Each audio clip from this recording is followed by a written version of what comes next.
magnificent as always. We don't want to go there, and people will get the wrong impression for sure. Uh, thank you all very much for coming today to join the 360 Exchange. The topic today is kind of an interesting one, I thought, of course, because I make these up. Strengthening the staff and volunteer partnership in a hybrid engagement environment. Now, I know we've talked a lot about virtual and the benefits of now going back in person and where we're doing that now. But what I wanted to get to today was the partnership that we have developed with volunteers and staff over time and how we keep that going. And I thought, how better to do that than to go back 4 years ago in April of 22. I invited 3 volunteers from Kentucky with their outreach person sitting in the audience. And it's from Kentucky because I'm in Kentucky. And I know these people. They're all excellent volunteers. They were committed. And we didn't know how things were going to end up after COVID and on and life changed. But lo and behold, all 3 of these people agreed to come back and they are still active.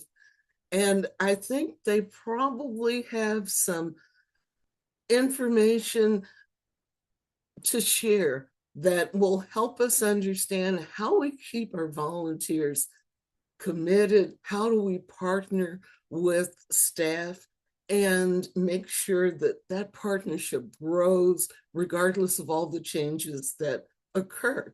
So we've got, I'm just going to give their names and then they'll be able to introduce themselves and talk about what they want to. This is just briefly at the beginning. Tanya Salih she started out as a volunteer while she was working with AA. She was working in keeping her job going and still volunteering at the same time and has continued on. Dana Moore was introduced in April of 22 as the idea person. She had come to AARP to volunteer and would keep Tahisha up at night with ideas of things to do. And we'll find out where that stands. Our next person is Charles Williams. I introduced him as a jack of all trades, a member of the Executive Council in Kentucky at the time, but also an artist of national renown.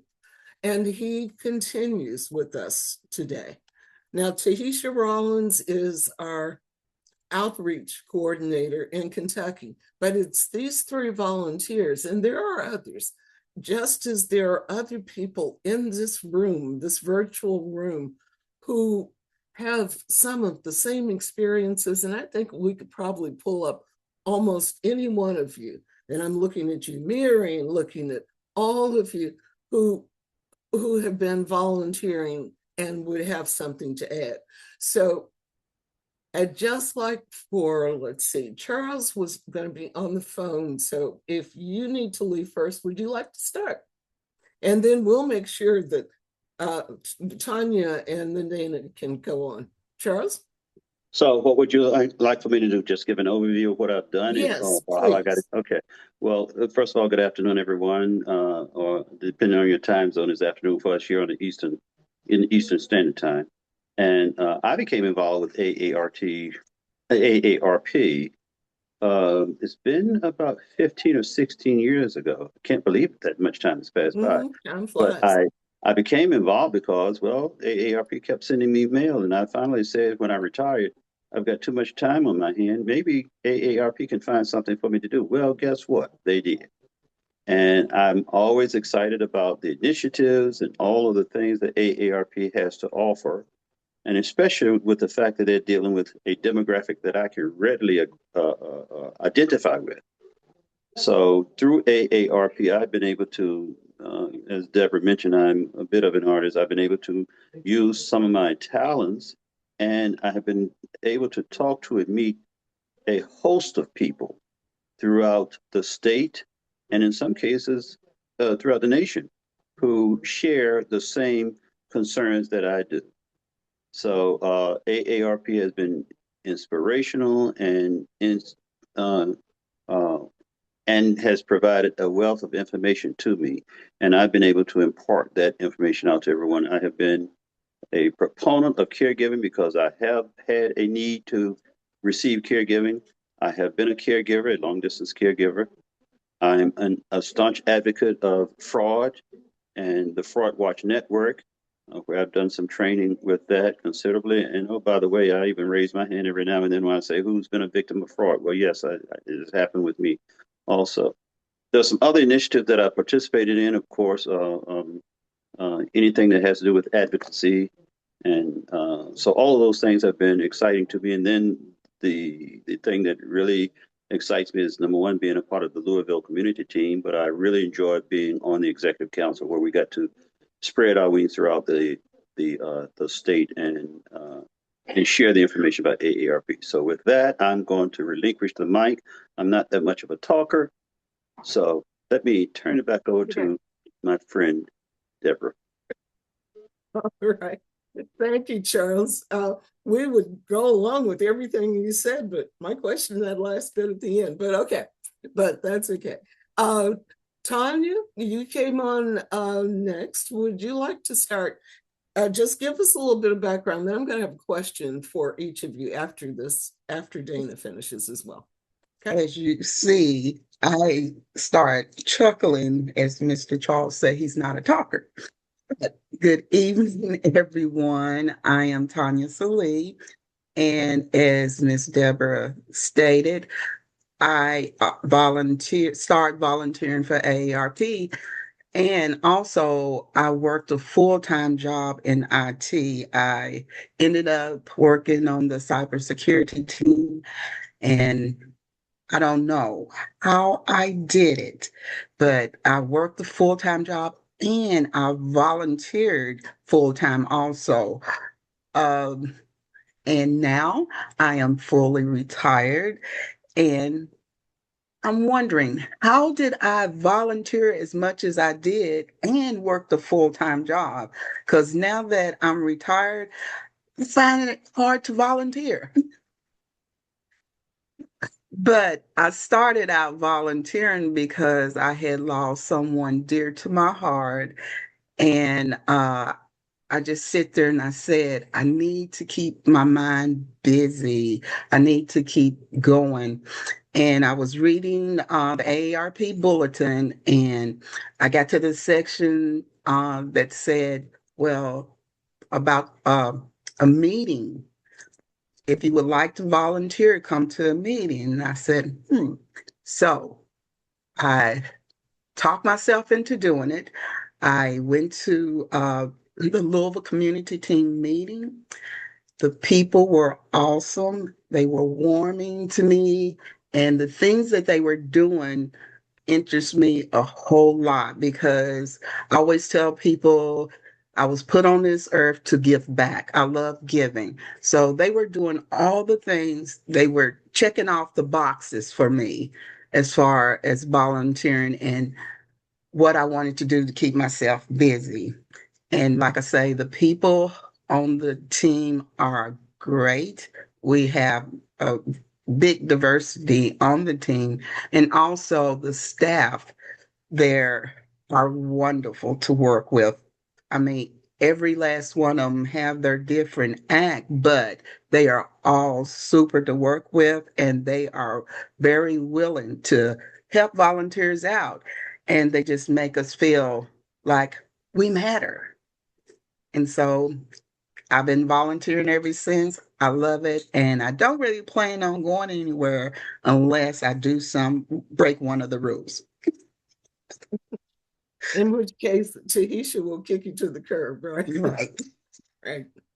Okay. Thank you, Tanya. Dana, please. Hi, I'm Dana Moore, and I've been a volunteer, I don't know, 9, 10 years. And that's the one thing Tanya and Charles and I, we kind of have been around for a while. So we, kind of know each other very well, and I think we work well together. But so many times I've been asked, why you volunteer, and I always say it's for selfish reasons. I love the brain research. I love just the facts that you get about fraud, and I have people come to me and say, what can we do? How do we, how can I help this person? So we get a lot of T-shirts, as you know, from different programs. I've got the Social Security, I've got the fraud T-shirt, but the one T-shirt that I like the most is one that says, "I make aging easier." And I thought, boy, that's that's my goal for myself and for others. And I'm a self-diagnosed ADHD person, and I just constantly think of things at night. And she's and Deborah's right. I have sent Tahisha messages in the middle of the night. What about this? What about that?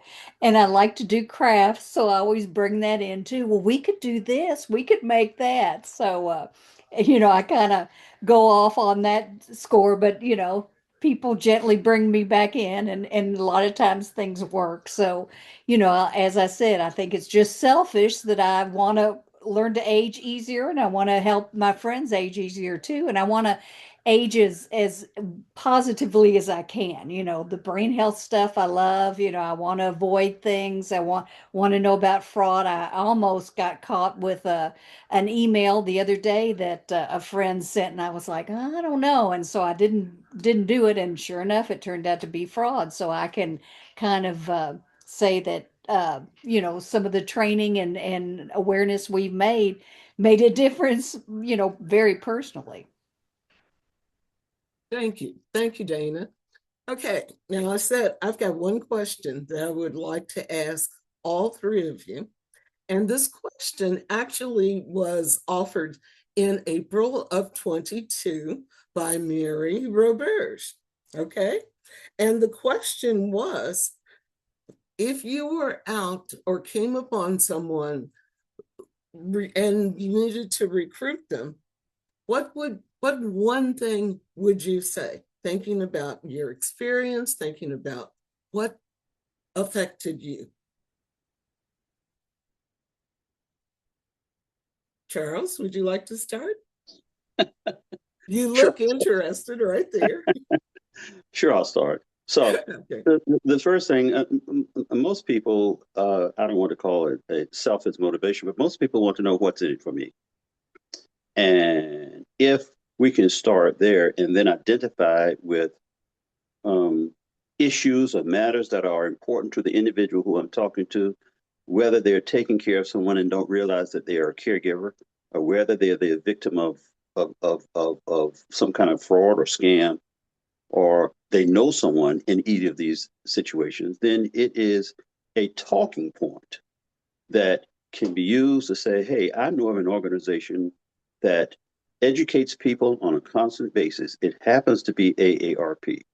We are around and we could use your talents, and more importantly, we can use your expertise to help others who have been in similar situations navigate some of these stormy waters. So, would you consider being a volunteer, or at least just dropping by and sitting in on one of our offices or office meetings, or just checking us out? Go on the aarp.org website, open it up and see what's available, and there's a whole bunch of information. Once you're comfortable with that information, you don't have to, and there are lots of opportunities for you. You don't have to be a public speaker. You can be a go-getter. You can be a soldier. There are so many options. So consider being an AARP volunteer. All right. Thank you, Charles. Tanya, what would you suggest? Well, I when I'm talking to people, a lot of times they say, "Well, Tanya, why do you volunteer all the time?" And that's my door in right there. And I explain it to them that part of me just love giving back, but it's more than that. You get to meet people. You don't have the isolation. And with volunteering, it's like you can do as much as you want, or you can do as less as you want. You do it on your time. And with AARP, I tell them, they always say, well, all they do is, sell insurance. And then that opens the door for me also, again, to let them know AARP is more than what you hear about insurance. So I tell them that part of it. And then automatically, well, they sound interesting to me. So now I'm getting ready to invite them to one of our meetings. So I love talking to people that about volunteering, because what I'm getting from the people that I'm talking to, oh, they don't pay you, they just want you to work. No, no. Uh, and then like I say, I love talking to people about volunteering, because I think volunteering alone has a stereotype also. So that's what I do to people. I'm a volunteer seller. Thank you, Tanya. And then we'll wrap up with Dana. Okay. I have to go back to my t-shirt. I make aging easier, and that's something that I think everybody wants to do. But I know we have a neighborhood app. You might too, wherever you are. And the other day I was on there and somebody said, "Is it worth joining AARP?" And I just kind of sat back for a little bit. And people said, "Oh, I love the magazine. I love the bulletin." Everybody talked about the movies for grown-ups, so that was a big thing too. And a couple people said, "Well, it's not worth it. I don't get anything out of it." And I thought, well, you don't know. You haven't been, digging in deep enough to see things. Somebody brought up the free tax uh, filing, and people didn't know about that. Where's that? How do I get to that? And one thing about the volunteering, as Tanya said, you do it on your own time. We do a monthly meeting. We want everybody there for that. But if you really like talking with others, there's a thing for that. If you like making things, if you like just helping out and kind of sitting back for a while to find out what your strength is, we'll let you do that too. But I have to end with our favorite native son here in Louisville, Muhammad Ali. On his gravestone, it says, "Service to others is the rent you pay for your place on earth." And that pretty much sums it up. You do what you can, and you do it for other people, and you do it for yourself. All right. Thank you. Thank you so much, Dana. Thank you, Tanya. Thank you, Charles. Now, I did not ask these wonderful people to take longer than 15 minutes out of their time to answer questions. However, if there is someone who has a question now, let's get it out here. Otherwise, we'll proceed right on with our agenda. You can come off mute. Anything you want to say?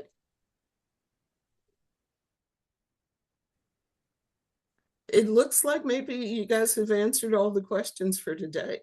So thank you very much. Can I say one more thing? Sure, Charles, of I course. just wanted to throw something in there. Dana, you took my thunder. I was trying to think of that saying from Muhammad Ali about the service being the rent we pay for. How does it go? Well, you quoted it excellently. I think that is a question that is apropos to everything we do. We're paying rent for being here on Earth through our volunteer service.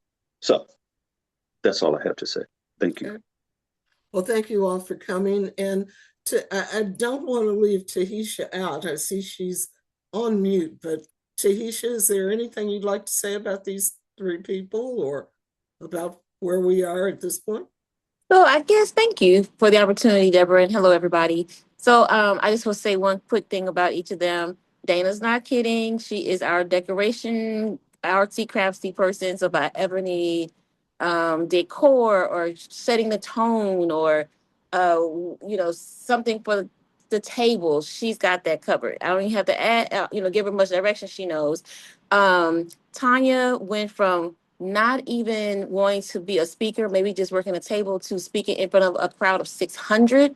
And Charles has actually recorded television commercials for us. So what these volunteers do for our team is just, I could not pay them enough. And I appreciate everything they do for our team and for me, because they definitely make my job easier. So thanks, Deborah, for the opportunity. Well, thank you for your leadership and support of this group. Okay. Wait a minute, I hear somebody. Oh, okay. Well, Dr. Mary, are we ready for our next question? We are, and what a wonderful representation of the Kentucky team. And I know that there are teams in all of the same thing that Kentucky does. So thank you. I'm going to let you know that I have an unstable internet connection. So I'm going to try to throw questions out there and get you talking more than I am today. And Deborah, if you can't hear me, you can just Yes. keep walking. Mhm. So today we've heard from volunteers, but we know that in order for them to do what they do, be a healthy relationship between the staff partners. So my first question out there to all of you is, partnership look like between staff and volunteer leaders? We know what it results in, all of this wonderful but give us some examples of some healthy partnerships that exist across the enterprise. Who wants to talk first? Well, I'll start. Here I go again. Talk much. I I don't talk think too much. Just that's an every now and untruth. then. But I think that's an interesting question. I think it all starts with a relationship. The relationship between staff and volunteering is one that allows for education, autonomy, and the ability to express one's own creative um, energies into the enterprise. And that's what we have through the Louisville Community Team. We are, for example, thrown a challenge, for want of a better word, and then the floor is open up to say, what do you think? And we get all kinds of feedback from all perspectives. And our leader, in this case, Tahisha for the Louisville Community Team, is open to everything. Now, of course, she has the awesome responsibility of narrowing down what we're looking at in order to address our target audience. But I think openness is the key. Thank you. And I see that Mary Roberge agrees with that. Anyone else want to talk about the healthy partnerships that exist in your state or in your region? Well, I'll chime in too. We're lucky that we have the city agency for seniors. Allison's always there. We talk to the university. They've got a good program. We've got a program called Thrive, and we're having an event there. So, I mean, we keep aware of other people in the city and throughout the state. And, I think just them bouncing ideas off us or the latest research that they do. And that kind of gives us a step up to events that we want to plan or things we want to delve into more. Thank you, Dana. Gloria, I see your hand up. Yes, I always have something to say. I think trust and respect is a major part of a partnership, and allowing the volunteers to do more or to plan more, to be in the process of arranging what we do within the community. I think that our goal has always been to elevate people and bring others into leadership positions give them assignments that, they have a major purpose then within the group. So I think that's all part of a healthy partnership. Thank you. And what you've just both for the staff members and sometimes even as on projects that we really love and we really want. And sometimes even as volunteers, we have to let go to let other volunteers step up and step in. So thank you, Gloria. Janine, what's going on in Massachusetts? Well, hello everyone, and I'm so happy to be a part of this call. I love these calls, by the way. I've been with AARP a little, it'll be 2 years actually in July. So I've had a lot to learn. And I will say this, to keep that partnership healthy, I've noticed that, and this is the truth, our volunteers know way more about my job than I do. Okay. And if it wasn't for them and leaning on them for like answers to certain questions, it would probably be even more difficult because, as you know, as a staff person, AARP is like an onion. You're constantly peeling back a layer. And some of our volunteers have been literally with AARP for over 5 years in Massachusetts. So, and we're constantly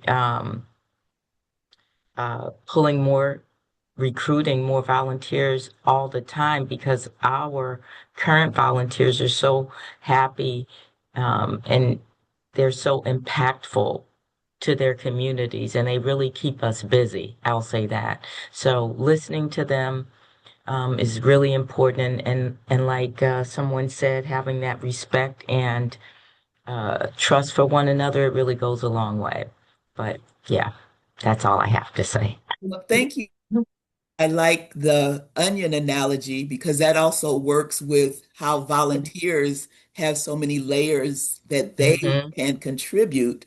And I look at volunteers' circle of influence that they can provide to the staff because you don't know who they know and they can connect That's right. you to very valuable resources. So thanks so much. Oh, you're welcome. Romel, you're welcome. Romel, are you from Georgia, I think? Let's hear what's going on in Georgia. I think Georgia has looked at a way to really utilize volunteers in a really great way by us kind of forming teams. Folks who like you have the whole speakers bureau thing. You have an onboarding group of people. You have folks that are like local volunteer experts in our focus communities who work with the executive council. And it seems like they've kind of built an organization where all the strings, when you have all the strings pulled together, everybody knows what everybody's doing. And we have a really great newsletter that keeps us informed about what's going on in other communities. Sometimes you look in there and you'll get an idea for something to do that you didn't think to do in your own community. Um, I think weekly calls with our advocacy group and with our onboarding group and the Speakers Bureau, you feel like you're such a part of the family and you know the people who are in the state office. And even though they may not be who you work with all the time, you do know who they are and you know what they do.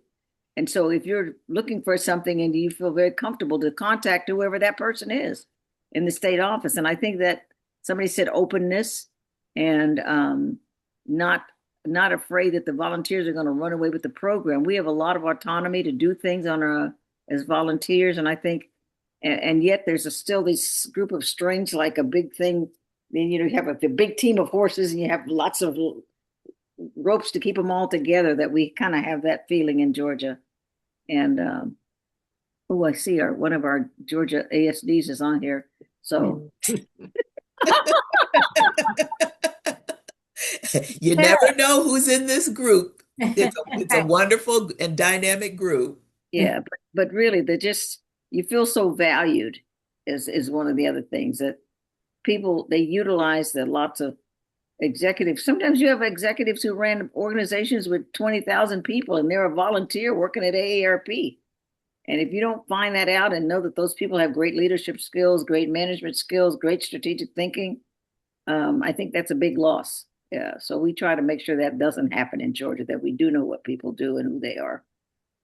Well, thank you for sharing that. Thank you so much. Dale, what's going on in Maryland? You're on mute. We want to hear every word. I'm sorry. I was just impressed with what Miss Gina said earlier. It's about communication and listening for me. I am a state volunteer, so I'm on most counties over the state, but I have the rural areas. So I always consider myself, for myself, boots on the ground for AARP. When I go to the senior centers, Department of Aging, or anywhere I go to and I have, like Ms. Dana said, my ARP gear on, they'll stop me and they say, "Oh, my mom belongs to ARP." I said, "Well, how old are you?" "I'm 25." I said, "Oh, you catching up with me, and stuff." But they are listening, and communication, I think, is a great thing. And like Ms. Jenny said, that just knowing that the team of people we have throughout the ARP organization from any state, I meet great friends from other states around me, from Washington, D.C. to Virginia, and just communication between what are you doing in your community. I have gotten open-minded stuff now, that so many things I can do for my leadership in Maryland that I can use and improve, like what they just said, from Louisville, Kentucky to whatever. So I thank you for giving me the opportunity to see what you guys are doing across the United States. I thank you. Well, thank you, Dale, for all that you do in Maryland. Yeah. And I see Tanya has her hand up. What do you have to say, Tanya? Well, I would just like to say, you were talking about partnerships and with staff and with other organizations. Our monthly meeting is a great place to partnership. Our staff people pop in every now and then and they tell us what's going on and how we can help out there. And also, we have representatives from other organizations to attend our meeting, and they tell us about what's going on and how AARP can help out. And like I say, our team is diverse. A lot of our volunteers volunteer for other organizations, and then we talk about what they're doing, and then we can find out, hey, AARP can help out in this kind of way. So I think that part of the partnership works really well. Thank you. Thank you for sharing that. Um, all great answers and all great information. I have another question that I'll ask. And volunteers, we know as volunteer leaders, we sometimes have to help with this, encouraging and supporting other volunteers to take on lead roles. But I'd also like to hear from some of the staff. So, how do you encourage and support volunteers willing to take on leadership opportunities across different geographic or demographic areas? Mark, you turned your camera on. Unmute that mic. I know you need to talk.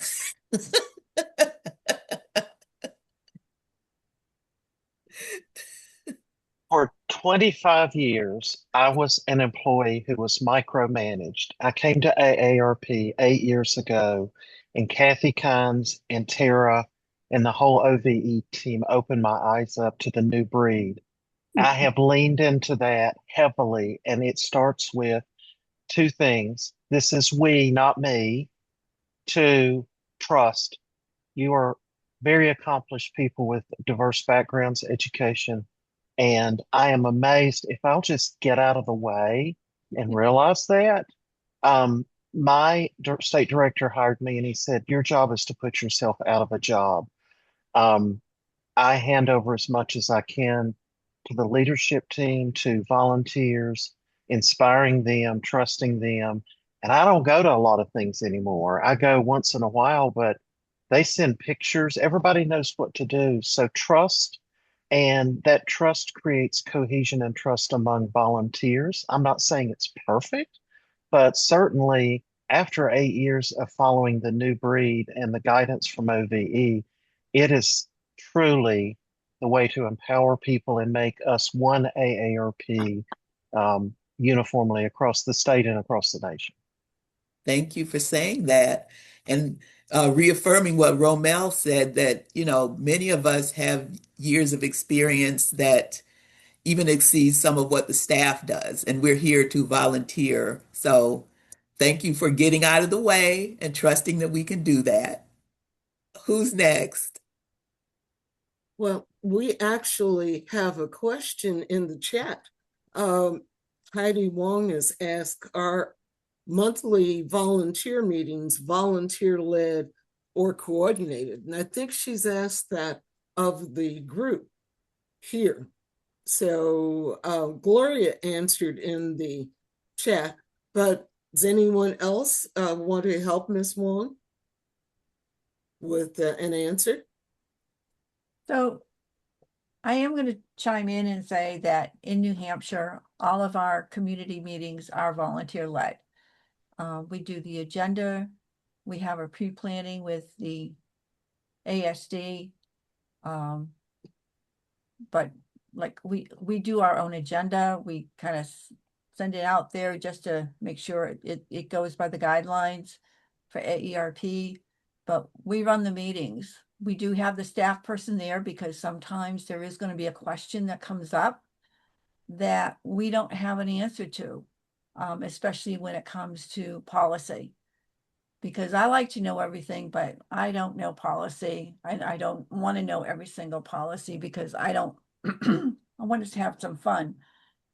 But yeah, all of our meetings are definitely led by the volunteers. So I think that's one of the things that makes it work. I don't know how many staff people are in other states. I know we only have 5, and I know we're a small state, but it's really difficult to cover the various communities within the state. And I think that's where we volunteers come in, is because we become hand in hand with the staff. All right. Thank you, Mary. Anyone else want to help Ms. Wong answer the question? Well, I'll say a couple of things. Yes, Charles. What we have found is our ASD will come to us with initiatives that AARP assigns to the states the year prior. So, for example, there might be a month for SCAM, and then there might be a month for advocacy, and then there might be a month on caregiving. So there are specific boxes that we check off on a national level. And then we sprinkle in areas in the month where there are specific subjects that hold a special interest for our region or for our state. So between what national assigns to us and what we as a group, the Louisville community team, come up, we pretty much so fill up a calendar for the year with maybe 1 or 2 months out of the year where we don't meet due to a host of holidays or whatever the case may be. But we have assignments and we have a task that we meet. And I think that's what moves us along quite a bit. The majority of the meetings are led by Tahisha, the community team leader. But in her absence, there's always someone who can step up who's quite capable of picking up the ball because everything is shared. We are a transparent operation where we know everything. And that was kind of a philosophy I had in the business world. When I went on vacation, I wanted everyone there to know what I knew. So when I got back from vacation, I didn't have to do a lot of patch pickup work. And that's kind of the culture that I've seen with the Louisville community team. There are, if we find an opportunity where we may have missed something, there's somebody who can step up to the pump and cover those areas. So I think through that kind of trust, starting at leadership, shared throughout the volunteer organization, with that kind of trust, we've been really successful. And it has been a joyride along the way. So that's my 2 cents worth. Okay, well, thank you, Charles, because that might qualify for 3 cents. And I'll think about that later on today, okay? We have another question in the chat, and I wanted to give a chance for people to answer this one as well. What if you have volunteers that think that they know better Sometimes our directives change, but our mission doesn't. And it says, i.e., it asked what time should one be on site.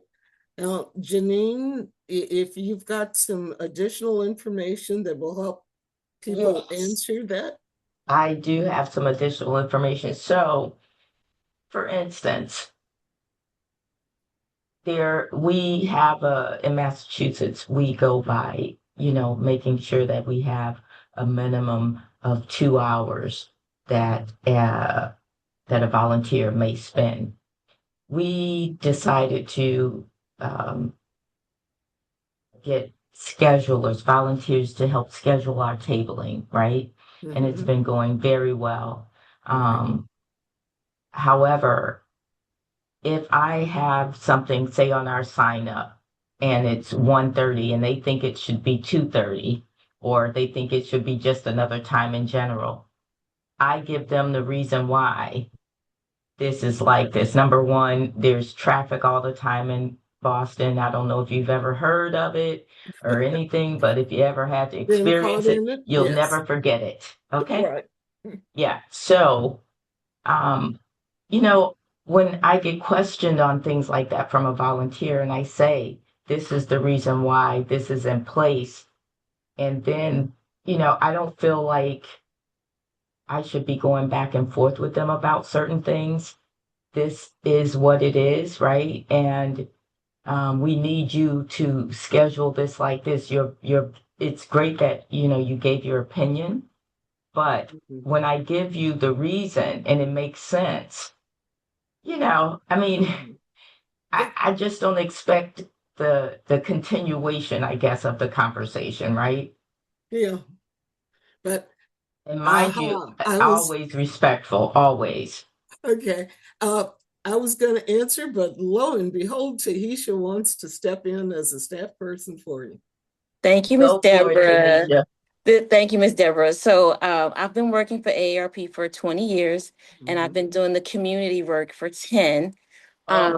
And I 100% respect all of my volunteers. I mean, they have been doing these jobs longer than I've been alive. They've Yes. had careers and everything. However, I don't know that I've ever said this, but I believe that it is under. So my team and all three of you all come off mute right now because I want you to say it together. What is the number one rule for the Louisville community team?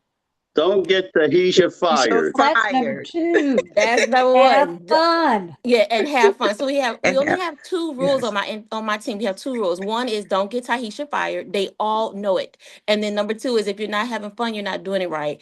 So what Right. that means is if I say, I really don't think that's a good idea because of A, B, and C, I don't really get that pushback because they know, one, we're trying to make the best event for the Right. target audience. And then two, at the end of the day, we all trying to keep Tahisha employed. We're not going to get Yes. Tahisha fired. So, Yes. I think if you maybe come at it a different, I don't see it as the back and forth. Like right now, Charles and I, we are going back and forth over a concept, but it doesn't bother me.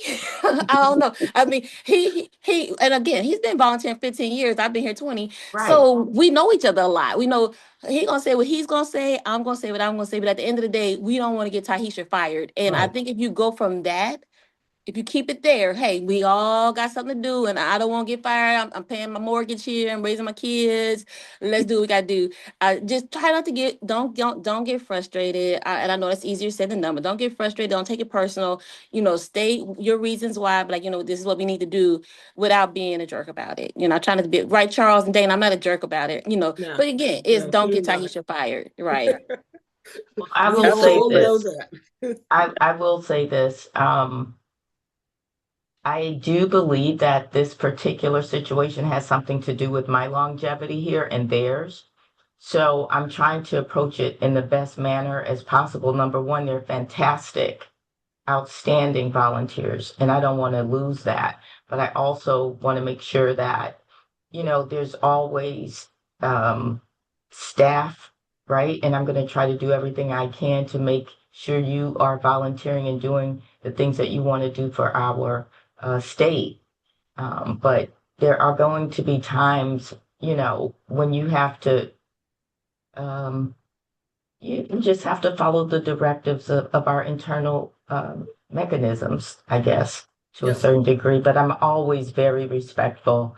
And I was just wondering, like, it's just like, I just don't want to go back and forth and end up like the jerk. Okay. That's what I don't want to have that happen at all, because once that happens, that kind of stuff gets out in the atmosphere very quickly. Right. Right. And So you don't want to run them away. And God knows we can't do this job without our volunteers. that's It just make right. our job so much harder. So That's yeah, right. you take the high road, whatever you gotta do, Yep. and roll with that. I'm going on mute Thank now. you.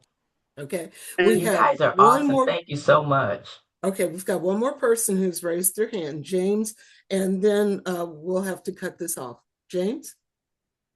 Hi, everyone. Yeah, I'm James Demanda with AARP Washington, one of the outreach managers. And uh, I'm really glad Janine brought this up. I feel like it's something that comes up a lot in my experience. And I've been with AARP for a couple of years, but I worked in with hospice volunteers for about 10 years before that. So I've been working with volunteers for some time, and it I feel like there's always, your approach to working with volunteers that shows respect and how you, your tone and everything, and how you just treat each other. But I also feel like it's also part of that respect to be very clear, and honest and transparent when someone is not aligning with how we work together to achieve what we're trying to achieve. That shared vision also includes how we show up or how we don't show up. And so I feel like it's kind of almost on the flip side of that, it's almost not so respectful to kind of bring someone along and say, my experience being like, oh, a little bit, blurred with these boundaries on whether you can show up to an event or not, and that kind of also can erode the team and the morale of other volunteers when there's not a consistent kind of boundaries and limits that are held. So and this is way easier to say than do, because I'm saying this like I practice this all the time, and it's hard. It's really, I don't even know if this is what you're talking about, Janine, but it's hard when someone is coming with like, I'm compassionate. I want to serve my community, and based on a pattern of what the actions that actually maybe are taken over time, it's hard to tell someone this is just really not the best fit and it's not working, and I honorably need to have something Mhm. change here. Um, that that's hard when someone is just coming with their heart and Yeah, wants to do something good. absolutely. But yeah. So, anyways, I'll stop talking now. But Well, thank you, James. can I throw my two Well, cents worth in real quick? hmm? Can I throw my 2 cents worth in real quick? If you keep it to 1 cent, okay. Come on, One Charles. real quick. Uh, all of us know who have been in life know that there are assignments and there are tasks and there are guidelines and there are rules. The reasons is for sports teams is to get to the goal. The difference is that everyone has a different way to get there. Once we understand that we share the same goal, the same objective, the conversation should then veer to how do we get there. And if there's a difference in philosophy about how to get there, that's the discussion. As long as you agree on the goal, then find out how you're going to get there. And some people might want to get there differently than others. Obviously, that's why you have football teams and baseball teams, different ways of winning the game. And with that philosophy, I think you may share a difference of opinion and say, well, maybe I will not work on this project, but there's a lot more to come after this. This is not the be all and the end all of what we're trying to do here with AARP. I yield. All right. Thank you, Charles. And thank you, everyone, for your comments today.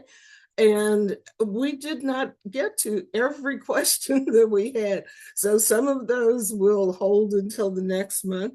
And our next meeting is April 14th.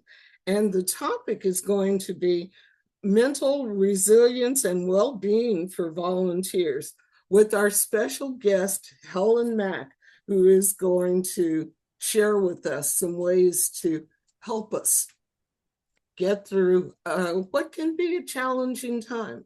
So thank you all very much. I appreciate your coming today.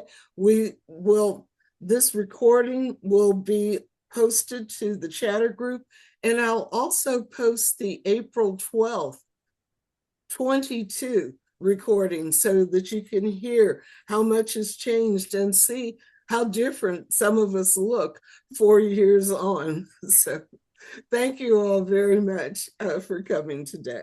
Have a great week and a great month. And thank you, Dr. Mary, for your Thank help. you. And toodles. Toodles. Thank you, everyone. Your 15 minutes lasted a lot longer than I thought. It was all good. Yeah, I'm stopping.